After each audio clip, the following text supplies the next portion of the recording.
Before I was a chef, I was a molecular biologist, so I know the science behind building flavors. And when it comes to seared salmon, the STAUB cast iron skillet is my #1 pick. I like to add butter when I'm cooking meat on a cast iron skillet because it provides a nice layer of non-stick coating and the proteins slide off with ease. I'm going to add a little bit of olive oil and then I'm going to season my salmon.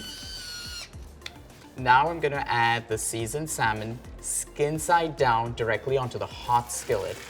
What I'm going to do now is poach the salmon in the butter and oil. This adds more flavor. It also helps cook the fish faster from the top, and you don't have to flip the fish. The rice is cooking, the green spinach curry is almost done, and there you have it. That's my crispy skinned salmon with green curry spinach and peas served over a bed of basmati rice. I hope you enjoy my recipe for perfectly pan-seared salmon, and you can get the recipe in my cookbook, Vegetable. If you make it, leave a comment below and let us know what you think. Thanks so much. See you in the next one.